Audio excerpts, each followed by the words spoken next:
Assalamualaikum warahmatullahi wabarakatuh.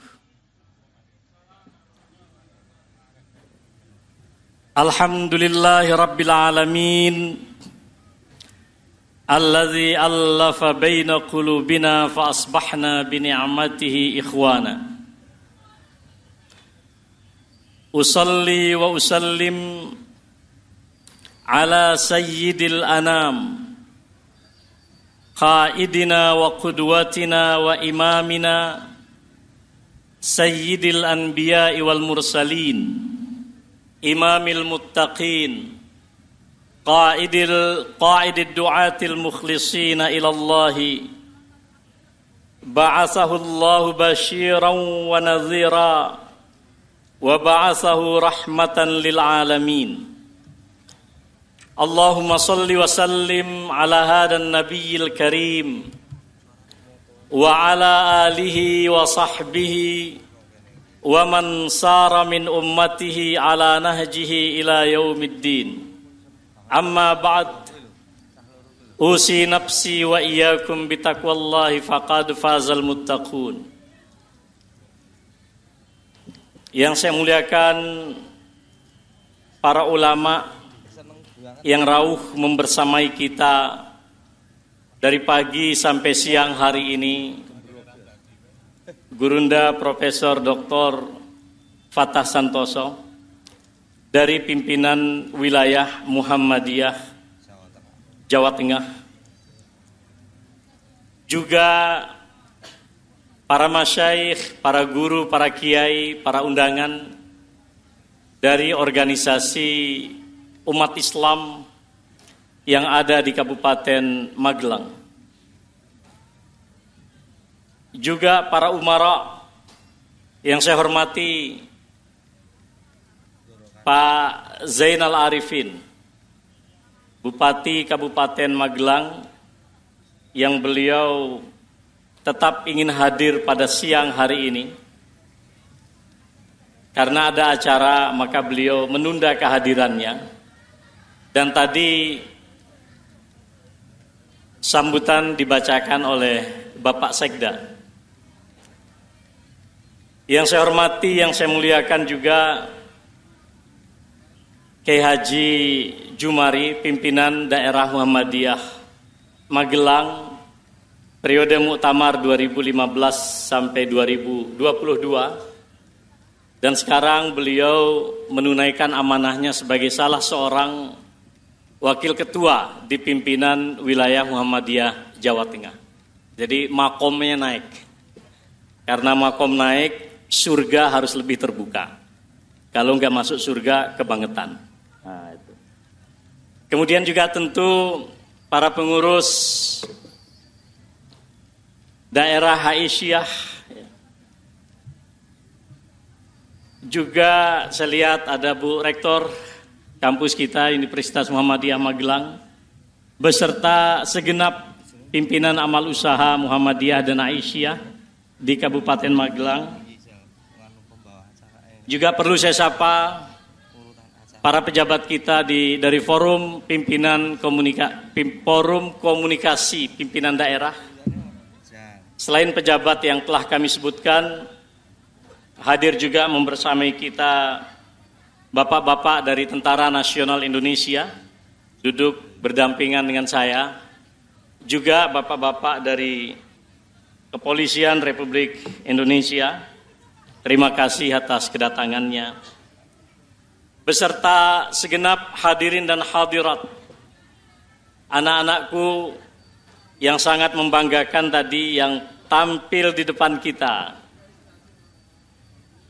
yang memberikan satu pesan dari penampilan yang pertama. Ada tarian yang begitu indah, memberikan satu pesan moral kepada kita bahwa Muhammadiyah kita di Indonesia adalah suatu organ perjuangan yang lahir dari rahim Nusantara. Indonesia bukan semata-mata besar oleh dirinya sendiri, tetapi kita ingin mengingatkan kepada kita semua yang hadir pada pagi hari dan siang hari ini, bahwa Muhammadiyah adalah satu di antara organ bangsa dan umat ini yang sangat berjasa di dalam melahirkan bayi bernama Republik Indonesia.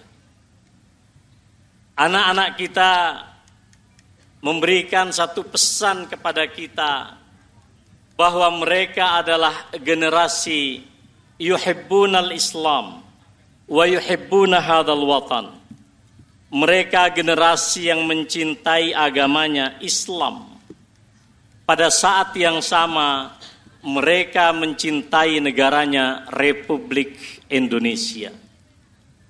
Di akhir tampilan anak-anak kita tadi tapak suci, dengan jelas mereka menyatakan, mengajarkan kepada kita satu ajaran Rasulullah SAW. Al-mu'minul qawiyyu khairun wa ahabbu ilallahi minal mu'minid dha'if. Seorang mukmin yang kuat jiwanya, kuat raganya, kuat intelektualitasnya, kuat moralitasnya, kuat spiritualitasnya, kuat politik, ekonomi, sosial, dan budayanya, lebih dicintai oleh Allah, lebih mulia di hadapan Allah daripada seorang mukmin yang lemah semuanya itu. Dan dengan tegas anak-anak kita tapak suci menyatakan, tapak suci Muhammadiyah merupakan benteng pertahanan Islam dan benteng pertahanan negara kesatuan Republik Indonesia. Jadi saudara sekalian yang saya muliakan rahimani wa rahimakumullah, tidak heran kemudian ketika Pak Karno datang pertama kali menginjakkan kakinya di Gedung Agung di Yogyakarta, membawa sang istri yang menjahit bendera merah putih, Ibu Fatmawati, seorang putri cantik dari seorang tokoh Muhammadiyah di Bengkulu waktu itu, dibawa oleh Presiden Soekarno berhijrah meninggalkan Jakarta, kemudian menuju kota Yogyakarta sebagai ibu kota kedua kita. Yang dilakukan Pak Karno adalah mengumpulkan ibu-ibu Aisyah waktu itu dan mengatakan bahwa Ibu Fatmawati juga seorang daripada penggiat Aisyah, dan minta kepada ibu-ibu yang hadir waktu itu agar juga selalu mengajak Ibu Fatmawati menggembirakan pengajian-pengajian Aisyah. Bahkan pada saat itu Ibu Fatmawati juga bercerita bahwa ketika beliau menjahit bendera merah putih yang kemudian dikibarkan pada tanggal 17 Agustus 1945 di tengah bulan Ramadan, beliau menjahit bendera itu dengan bersenandung lagu Nasyiah Aisyah. Jadi para hadirin sekalian yang saya muliakan, dan khususnya para pejabat kita yang ada di Kabupaten Magelang ini, mari kita mengingat sejarah ini, bahwa bangsa Indonesia ini besar, bukan karena semata-mata bangsa Indonesia memiliki sumber daya alam yang diakui oleh dunia, tetapi bangsa Indonesia ini besar karena dibangun di atas kesadaran spiritualitas kebangsaan kita yang kuat. Bahkan Pak Karno mengatakan, kita tidak sanggup dan tidak mungkin membangun Indonesia dan kebangsaan kita sebagaimana kaum sekular di barat membangun kebangsaannya berdasarkan humanisme sekular yang jauh daripada tuntunan ilahi Rabbi. Kata Pak Karno, kita harus membangun kebangsaan ini di atas ajaran tauhid yang memuliakan umat manusia. Itu pula yang terjadi ketika Pak Karno berdialog pada saat menentukan dasar negara kita. di sidang-sidang BPUPK waktu itu, Pak Karno dengan pimpinan pusat Muhammadiyah yang diwakili oleh ayahanda kita dan orang tua kita pahlawan nasional, Ki Bagus Hadikusumo, ketika beliau menyatakan, sebagai orang Muslim, saya bercita-cita mendirikan tegaknya Indonesia di atas cita-cita Islam. Dan dijawab oleh Pak Karno, kalau saudara Ki Bagus membelah saya punajada, maka saudara tidak akan mendapatkan kecuali cinta kepada Islam. Para hadirin dan hadirat yang saya muliakan, begitulah spiritualitas yang dibangun oleh tokoh-tokoh bangsa Indonesia, yang dibangun oleh para tokoh umat Islam di Indonesia, bahwa sekali lagi saya ingin tegaskan, negara Indonesia meskipun bukan dikatakan sebagai negara agama, tetapi Indonesia dibangun atas pondasi-pondasi keagamaan yang sangat kuat. Maka upaya apapun untuk merubah spiritualitas bangsa kita sebetulnya itu adalah upaya untuk mengkhianati daripada bangsa dan spiritualitas Indonesia. Hadirin dan hadirat yang saya muliakan, saat ini Indonesia menjadi negara yang sangat besar dengan populasi kaum muslimin yang sangat besar di dunia. Maka saya sangat yakin saat ini Indonesia menjadi semacam pertaruhan di dunia internasional. Kalau kita ingin mengatakan bahwa Islam itu mengajarkan kemajuan, maka masyarakat dunia akan mengatakan, berikan kami contoh di mana kemajuan itu dapat kami lihat. Maka Muhammadiyah bercita-cita agar Indonesia menjadi negara, menjadi satu tanah air kita, di mana kebaikan-kebaikan Islam dapat kita tunjukkan kepada dunia. Dan negara kita yang seperti ini juga dinyatakan sebagai satu kesepakatan, satu konsensus bangsa dan umat ini. Makanya Muhammadiyah kemudian di dalam salah satu putusan Muktamar 2015 di Makassar yang lalu menyatakan Negara Kesatuan Republik Indonesia dan Pancasila kita yang menjadi dasar negara Republik Indonesia sebagai suatu darul ahdi, negeri konsensus, negeri kesepakatan kita, wadarus syahadah, negeri di mana kita menunjukkan keunggulan Islam yang dapat dilihat secara nyata bukan saja oleh masyarakat di Indonesia, tetapi oleh seluruh umat manusia di dunia. Dan ini tidak mudah, saudara sekalian. Ketika hari ini Anda lihat Suriah masih juga terjerat dalam peperangan. Negara sahabat kita Sudan, ya, justru pada puasa dan di bulan Syawal ini mereka juga mengalami konfrontasi bersenjata antar elemen sesama umat dan negerinya sendiri. Begitu juga dengan negara-negara lain. Maka kita ingin mengatakan di Indonesia kita, hubungan antara Islam, kebangsaan, dan kenegaraan kita telah usai. Bagi kita Muhammadiyah, Pancasila merupakan manifestasi daripada keyakinan-keyakinan kita yang ada di dalam Al-Quran dan sunnah Rasulullah Sallallahu Alaihi Wasallam. 5 sila yang ada di dalam 5 dasar negara kita, dalam pandangan kita di Muhammadiyah, selaras dan sesuai dengan dasar-dasar ajaran kita di dalam Al-Quran dan di dalam ajaran Rasulullah Sallallahu Alaihi Wasallam. Karena itu kita tidak ragu untuk menyatakan bahwa negeri ini adalah darul ahdi wa darus syahadah. Negeri konsensus kesepakatan kita sebagai warga bangsa, tapi juga Indonesia dituntut dan kita khususnya orang Muhammadiyah Kalau Allah menyatakan kuntum khaira ummatin ukhrijat linnas ta'muruna bil ma'ruf wa tanhauna 'anil munkari wa tu'minuna billah. Kalian adalah umat yang terbaik. Tidak ada yang salah dan kita meyakini kebenaran firman Allah bahwa umat ini adalah khairu ummatin. Tapi orang tidak membaca Al-Quran. Yang mereka ingin lihat adalah apa bukti daripada kita sebagai khairu ummah. Alhamdulillah, berbagai macam upaya Muhammadiyah kita di Kabupaten Magelang ini, saya kira hanya sebagian yang bisa ditunjukkan. Dan ini terus kita lakukan.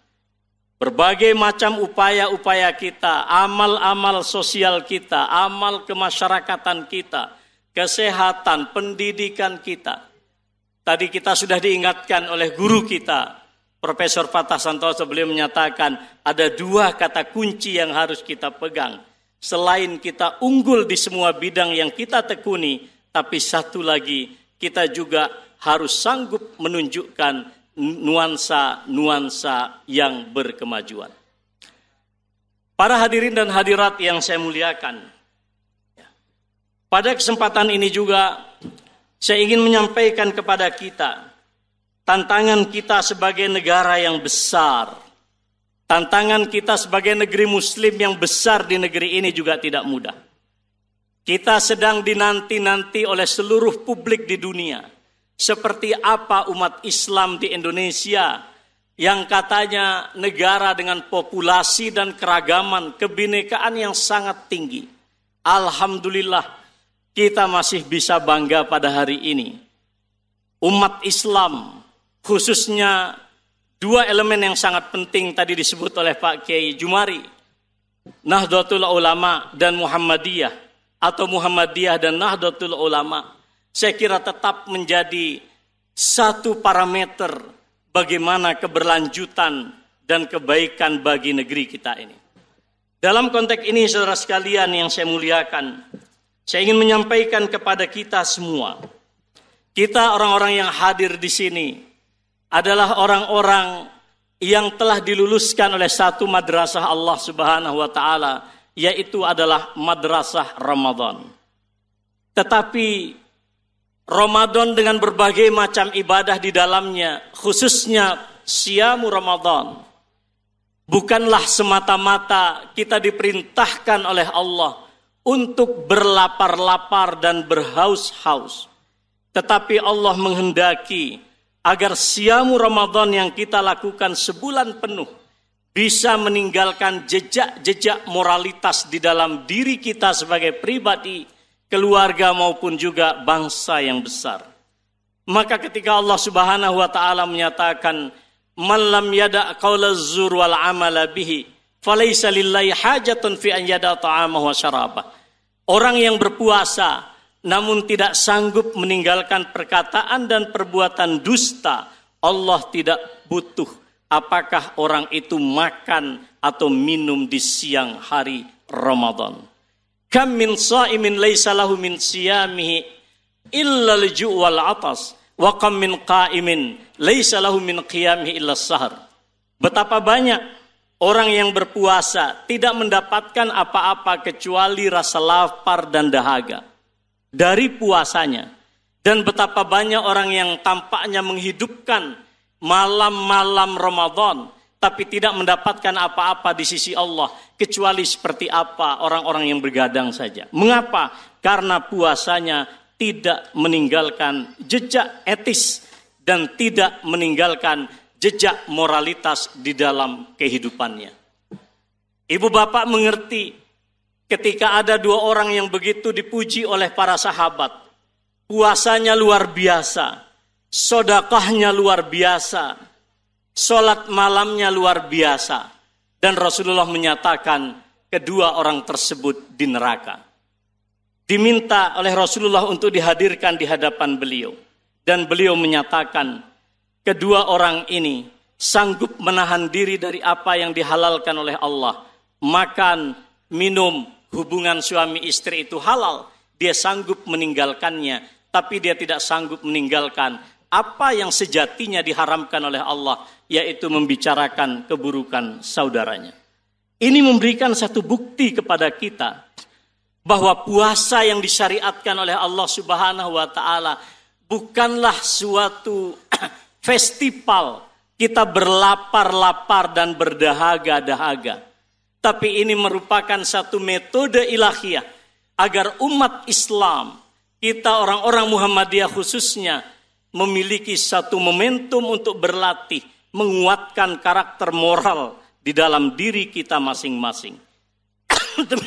Demikian pula hadirin sekalian, ketika Allah menurunkan Al-Quran, Inna anzalnahu fi lailatul qadr, wa ma adraka ma lailatul qadr. Semua kita terobsesi dan berbunga-bunga hatinya ketika mengingat tentang malam kemuliaan, malam Lailatul Qadar. Tapi kita lupa, malam Lailatul Qadar bukan semata-mata suatu kenikmatan spiritualitas yang bersifat ke langit, tapi harus dibuktikan di tengah-tengah kehidupan sosial kemasyarakatan dan kebangsaan kita. Orang yang mendapatkan Lailatul Qadar, kita sudah yakini, man qama Lailatul Qadri imanan wa ihtisaban, ghufira lahu ma taqaddama min zanbi. Dosanya diampuni oleh Allah. Semua kekhilafannya diampuni oleh Allah. Kita yakini hadis itu. Demikian pula hadis-hadis serupa yang lain. Tapi persoalannya adalah, apakah pengakuan itu hanya sebatas pengakuan kita ke langit, namun tidak dibuktikan di dalam perilaku kehidupan sosial, kepribadian, kemasyarakatan, dan kebangsaan kita. Maka orang-orang yang mendapatkan Lailatul Qadar sesungguhnya adalah seperti apa yang dikatakan oleh Allah, tanazzalul malaikatu warruh fiha biizni rabbihim min kulli amr, salamun hiya hatta matla'il fajr. Malaikat Jibril yang datang kepada Rasulullah, dialah malaikat Jibril juga yang datang kepada kita hari ini. Ketika Allah pada surat sebelumnya menyatakan Iqra bismi rabbikal ladzi khalaq, maka surat berikutnya Al-Qadar, Allah juga ingin memberikan pesan kepada kita, surat yang diturunkan pada masa Nabi Muhammad, itulah juga surat yang kemudian secara kolosal, secara massal kita rayakan pada malam-malam terakhir di bulan Ramadan. Tidak perlu ibu bapak risau untuk berpikir, apakah kita akan mencapai sekian, 1000 sekian ya, berapa 80 tahun lebih hanya dengan ibadah kita semalam. Tidak perlu merisaukan janji Allah. Tetapi janji Allah itu harus dibuktikan dalam bentuk kesalehan kita secara individu dan sosial. Termasuk juga kesalehan kita berbangsa dan bernegara. Para hadirin dan hadirat sekalian yang saya muliakan, Anda lihat, sehari sebelum kita mengakhiri Siamu Ramadan, Allah tunjukkan kepada kita ada satu fenomena gerhana matahari. Saya sempat mengimami para santri untuk mengimami sholat gerhana. Pada malam Jumat kemarin, juga Allah menunjukkan ayatnya dengan terjadinya gerhana bulan. Gerhana itu terjadi begitu akurat. Semua tata surya ini, lasyamsu yanbaghi laha an tudrikal qamar walal lailu sabiqun nahar.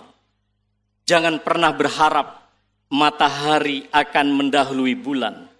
Jangan pernah berharap, kata Allah, malam akan mendahului siang. Semuanya berjalan dengan begitu indah. Was-samaa'a rafa'aha wa wada'al mizan, alla tatghaw fil mizan. Kehidupan makrokosmos kita ini, kehidupan langit, kehidupan bumi, kehidupan gunung Merapi kita, dan semua kehidupan alam yang besar berdiri di atas mizan keadilan. Maka siapapun yang memperlakukan alam dengan cara yang tidak adil, jangan pernah menyalahkan bila alam kemudian melahirkan malapetaka buat saudara. daerah-daerah yang harus kita konservasi, harus dijaga kehijauannya, agar iklim kita juga terjaga dengan baik. Tiba-tiba dengan keserakahan umat manusia, semuanya ditebang, pohon-pohonannya ditebang. Inilah perilaku ketidakadilan terhadap makrokosmos kita. Allah menyatakan was-samaa'a rafa'aha wa wada'al mizan. Kehidupan langit ini tegak karena adanya mizan keadilan. Maka bila kehidupan langit dan bumi itu dijaga tegaknya oleh Allah karena adanya keseimbangan hukum alam, maka kehidupan mikrokosmos, kehidupan antar umat manusia, kehidupan antar bangsa kita ini, kehidupan antar warga ormas, warga partai politik, warga apapun di negeri kita, apapun latar belakang, agama, etnik, sukunya dan seterusnya itu, akan bisa berjalan dengan baik selama mizan keadilan sosial harus kita tegakkan. Poin yang pertama ingin saya sampaikan, saudara sekalian yang saya muliakan. Agama Islam kita ini mengajarkan kepada kita semua. Agama kita, allamanal Islam karamatal insan. Sebagai seorang muslim, kita memandang manusia, siapapun dia, apapun agamanya, apapun suku, ras, dan bangsanya, adalah ciptaan Allah yang dimuliakan dengan firman-Nya, walaqad karramna bani Adam.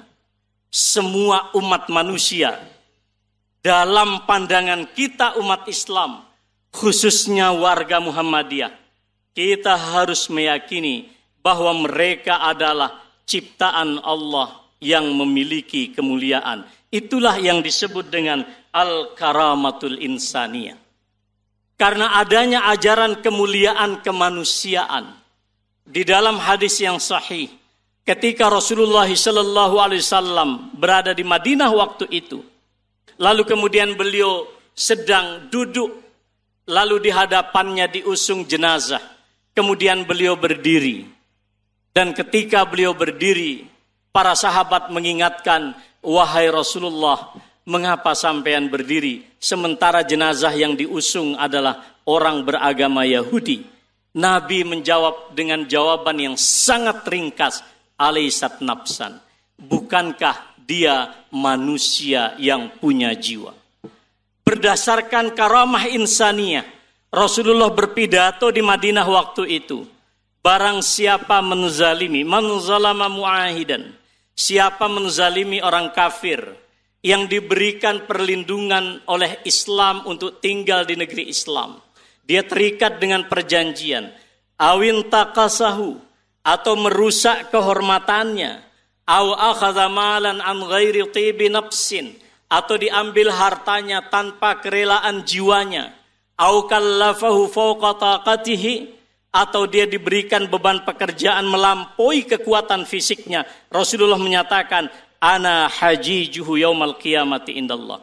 Aku akan menjadi musuhnya di hadapan Allah pada hari kiamat. Poin yang kedua, saudara sekalian yang saya muliakan, ya, kita khususnya warga Muhammadiyah harus mengapresiasi dan harus mempercayai bahwa perbedaan yang ada di antara kita suku bangsa Indonesia, termasuk perbedaan agama di antara kita, perbedaan keyakinan, perbedaan ras, etnik, bahasa, dan seterusnya, persis seperti perbedaan siang dan malam. Orang yang tidak menginginkan adanya perbedaan di dalam kehidupan, maka silahkan Anda mengingkari adanya siang dan malam. Hidup ini harus tegak di atas keragaman. Tanpa laki-laki dan tanpa perempuan tidak akan pernah terjadi populasi yang berkelanjutan di Indonesia, di dunia ini. Tanpa adanya Kristen, tanpa adanya Islam, tanpa adanya Yahudi, Anda tidak pernah memahami mana yang paling hakiki daripada ajaran Allah. Tapi Anda harus pastikan kezaliman, keadilan, dua hal yang harus ada. Yang Anda harus yakini, Anda bukan pelaku kezaliman. Tapi jangan pernah bermimpi bahwa kezaliman itu tidak akan pernah ada di Indonesia atau bahkan di dunia ini. Mengapa? Karena itulah kehidupan. Koruptor mungkin gak hilang. Rasa-rasanya sulit selama ayat as-sariqu was-sariqatu tertulis di dalam Al-Quran. Sulitnya Al-Quran itu abadi sampai akhir zaman. Berarti selama dia tertulis di Al-Quran, para koruptor, para pencuri, para pendosa, pelaku maksiat akan ada. Tugas kita bukan untuk menistakan kehormatan mereka, tapi bagaimana kita memberikan pencerahan kepada mereka. Rasulullah sering didatangi oleh para pendosa. Rasulullah didatangi oleh orang-orang yang berzina dan membunuh. Tapi Rasulullah menghadapi mereka bukan dengan celaan, bukan dengan caci makian.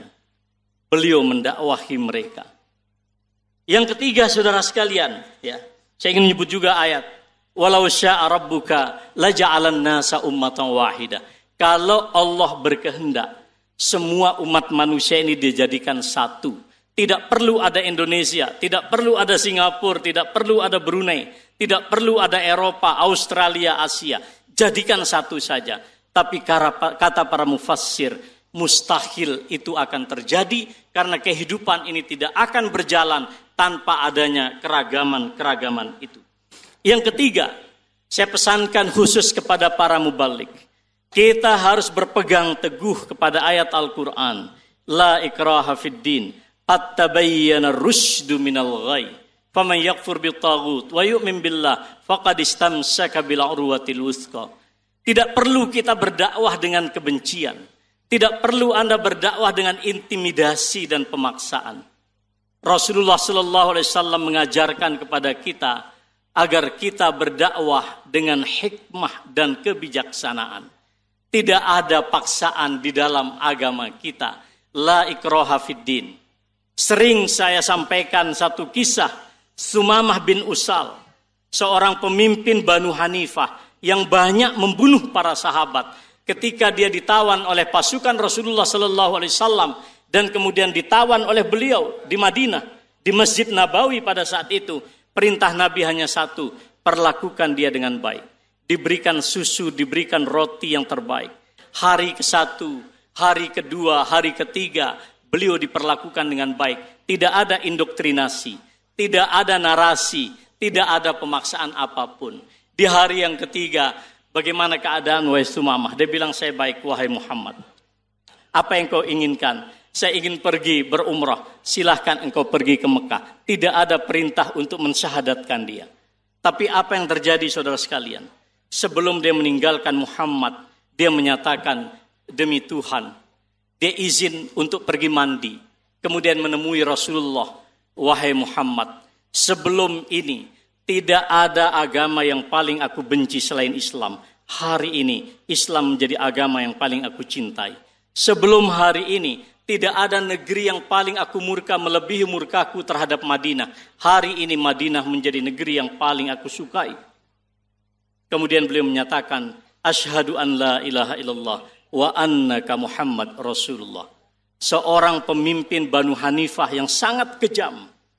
Tanpa paksaan, tanpa narasi, tanpa perdebatan, beliau masuk ke dalam Islam hanya karena melihat keindahan pribadi seorang Muhammad sallallahu alaihi wasallam. La ikraha fid din. Afa anta tukrihun nas hatta yakunu mu'minin. Apakah Anda kemudian memaksa semua orang? Anda paksa sampai kemudian mereka semua yang beriman. Ternyata bukan itu yang diajarkan oleh agama kita dan bukan itu yang ditauladankan oleh baginda Rasulullah sallallahu alaihi wasallam. Sehingga para mubalik khususnya saya sampaikan memahami bahwa perintah dakwah kepada Islam bertujuan agar perbaikan dan perubahan transformasi masyarakat itu terjadi dan tidak mungkin bila dilakukan dengan cara-cara dan suasana psikologis yang tidak nyaman. Tidak ada pilihan bagi kita kecuali kita menunjukkan betapa indahnya Islam. Tidak perlu kita berteriak tentang toleransi. Tunjukkan kepada masyarakat bahwa Anda adalah orang-orang yang toleran. Tidak perlu Anda mengatakan, aku paling cinta NKRI. Tapi tunjukkan kepada bangsa dan negara di dunia ini bahkan, bahwa Anda melakukan sesuatu untuk kebesaran Republik kita. Kemudian yang terakhir, saudara sekalian yang saya muliakan. Yang kelima, di dalam kehidupan kita, bermasyarakat, berinteraksi sosial di tengah-tengah kehidupan kita yang sangat majemuk, sangat pluralistik di negeri ini, termasuk juga khususnya di Magelang. Saya ingin mengatakan, mari kita tegakkan pola toleransi yang berkeadilan. La yanhakumullah anil ladzina lam yuqatilukum fid din wa lam yukhrijukum min diyarikum antabarruhum wa tuqsitu ilaihim. Tidak ada larangan dari Allah untuk berbuat baik kepada siapapun, kepada agama apapun, selama mereka tidak pernah mengusir kita dari negeri kita, selama mereka tidak pernah memerangi kita karena agama kita. Dan di Indonesia kita merasakan hal ini tentu tidak ada. Maka tidak ada larangan di dalam Islam agar kita menegakkan perbuatan baik dan keadilan secara universal kepada siapapun. Kita ingat seorang sahabat Abdullah ibn Rawahah ketika diutus oleh Nabi pergi ke Khaybar, tempat orang-orang Yahudi, untuk mengecek berapa harta pertanian yang mereka dapatkan.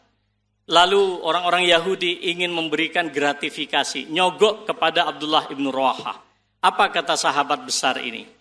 Wahai orang Yahudi, secara akidah keimananku, saya tidak suka kalian. Kalian banyak membunuh para nabi. Kalian berdusta atas nama Tuhan. Tetapi sikap akidahku ini, imanku ini, tidak membuatku berlaku zalim kepada kalian. Lalu orang Yahudi berkata, sikap sampean seperti ini menjadikan kehidupan langit dan bumi menjadi tegak. Jadi saudara sekalian yang saya hormati, dalam kehidupan kita sehari-hari, khususnya umat Islam, baik bagi warga persyarikatan kita khususnya dan umat Islam pada umumnya, kita harus melihat perbedaan ini secara adil dan objektif. Perbedaan-perbedaan di antara kita, sekali lagi saya katakan, tidak mungkin akan dihilangkan sama sekali. Ada perbedaan-perbedaan yang bersifat ijtihadiyah. Perbedaan ijtihadiyah ini saya katakan, ini konkret pada masa Rasulullah SAW ketika beberapa sahabat diutus pergi ke Bani Quraizah. Lalu Rasulullah menyatakan, la yusalliyanna ahadukum illa fi Bani Quraizah. Tidaklah sholat asar di antara kalian kecuali telah tiba di Bani Quraizah. Persoalannya adalah matahari akan segera terbenam. Kalau mereka tidak sholat, waktu sudah lewat. Ini menjadi persoalan. Waktu sudah lewat. Tapi sebagian yang lain mengatakan, Nabi perintahkan kita sholat di Bani Quraizah. Terbelah dualah para sahabat. Sebagian sholat di jalan. Meskipun itu bertentangan dengan teks ucapan Nabi Muhammad SAW. Karena waktu, innas sholata kanat alal mu'mini kitaban mauquta. Waktu itu jelas. Tidak mungkin bisa dirubah. Mereka memahami agar mereka segera mempercepat langkah menuju Bani Quraizah. Sebagian tidak. Walaupun matahari telah terbenam, mereka tetap sholat asar. Setelah itu mereka datang menemui Rasulullah SAW. Dan Rasulullah tidak menyalahkan satu di antara kedua kelompok sahabat, baik yang sholat asar pada waktunya sebelum matahari terbenam, ataupun sholat asar setelah matahari terbenam. Karena inilah yang disebut dengan ijtihad. Maka ijtihad inilah yang dikatakan Rasulullah, jika seorang di antara kalian berijtihad, lalu ijtihadnya itu benar, dia dapat 2 pahala. Jika ijtihadnya itu keliru, maka dia mendapatkan 1 pahala. Sampai dikomentari oleh Al-Imam Al-Hafidh Ibnu Hajar di dalam kitab beliau Fathul Bari, kita tidak boleh saling melemparkan kesalahan dan dosa kepada orang yang sedang melakukan ijtihad. Saya berharap dan kita berharap di Magelang ini tidak ada lagi orang yang meributkan tentang hisab dan ru'yat. Di Magelang ini tidak ada lagi orang meributkan tentang kunut dan tidak kunut. Tidak perlu Anda meributkan antara 11 dan 23. Masing-masing memiliki dasar dan keyakinan yang dipegangnya. Poin yang kedua, perbedaan di dalam persoalan-persoalan politik. Dan ini akan dekat masa Pilpres. Saya ingin sampaikan, Muhammadiyah bukan organisasi politik. Kalau Bapak Ibu membaca berita, Muhammadiyah mendukung calon tertentu, saya katakan itu hoax. Itu kabar bohong. Tidak pernah Muhammadiyah meresmikan sikap, karena Muhammadiyah bukan gerakan politik. Saya ingin katakan kepada kita, ketika Rasulullah memimpin peperangan Badar dan Uhud ketika itu, beliau kemudian menentukan tempat pertahanan militer. Sampai para sahabat bertanya, wahai Rasulullah, apakah tempat pertahanan ini wahyu dari Allah atau murni pikiranmu sendiri? Kata Rasulullah, ini pikiranku dan perang itu adalah tipu daya. Nah kalau begitu wahai Rasulullah, pertahanan yang strategis bukan di tempat yang kau tentukan, tapi kita berpindah ke tempat yang lain. Dalam persoalan-persoalan politik, dan Muhammadiyah berpandangan politik adalah bagian daripada muamalat duniawiyah. Masing-masing orang punya pandangan, masing-masing orang punya perspektif. Jangan pernah menyesatkan hanya karena persoalan politik yang berbeda. Poin yang ketiga, jika perbedaan itu terjadi pada hal-hal yang kontradiktif, ya, maka di dalam hal yang kontradiktif sekalipun kita tidak mungkin menerima klaim kebenaran dari sesuatu ajaran yang tidak mungkin diterima kebenarannya. Taruhlah bila ada orang mengatakan ada nabi setelah Nabi Muhammad, maka sikap kita jelas, lakum dinukum waliyadin. Tidak mungkin kita kemudian mengatakan semua agama itu benar, tidak mungkin. Bahwa semua agama itu benar, tentu bagi orang yang meyakini agama tersebut. Bagi kita di Islam, tentu kita meyakini inna dina indallahil Islam. Kalau ada orang di luar keyakinan kita yang Islam, maka kita cukup untuk mengatakan lakum dinukum waliyadin. Mari kita bangun Indonesia ini, mari kita bangun Magelang ini pada persoalan-persoalan kemanusiaan universal. Toh juga Muhammadiyah punya rumah sakit, tidak pernah bertanya jika ada orang sakit agamanya apa, karena urusan kita adalah melayani kemanusiaan. Jadi para hadirin dan hadirat yang saya muliakan, ini beberapa pesan yang saya sampaikan pada hari silaturahim keluarga besar Muhammadiyah dan Aisyah di Kabupaten Magelang. Mudah-mudahan acara ini diberkahi oleh Allah Subhanahu wa taala. Dan juga tentu acara turunan berikutnya adalah musyawarah daerah, baik dari PDM kita, pimpinan daerah Muhammadiyah, ataupun juga pimpinan daerah Aisyah. Kita selalu mengingatkan bahwa Muhammadiyah ini didirikan di atas salah satunya adalah sendi permusyawaratan. Wa amruhum syura bainahum. Ingatlah selalu hadis Rasulullah sallallahu alaihi wasallam, ma khaba man istasyara wa ma nadima man istakhara. Orang yang selalu menegakkan permusyawaratan tidak akan pernah merugi, dan orang yang selalu beristikharah kepada Allah tidak akan pernah menyesal di dalam kehidupannya. Al-Imam Ibnu Athaillah menyatakan, min alamatin nujihi fin nihayat, ar-ruju' ilallahi fil bidayat. Kalau periode ini ingin tahu, apakah 5 tahun yang akan datang, kita ini berhasil di dunia dan akhirat, maka Ibnu Athaillah menyatakan, di antara tanda-tanda keberhasilan suatu perjuangan di akhir nanti, apakah kita kembali kepada Allah di awal kita melangkah. Saya sangat yakin saudara sekalian, acara hari ini dihiasi oleh Al-Quranul Karim. Mudah-mudahan tadi qori yang dibacakan ananda kita, ini memberikan satu keberkahan bagi kita semua, dan menjadi satu tanda bahwa kita awali semuanya itu dengan ar-ruju' ilallah, kembali kepada Allah Subhanahu wa taala. Nasrun minallahi wa fathun qarib wa basyiril mu'minin. Wassalamualaikum warahmatullahi wabarakatuh.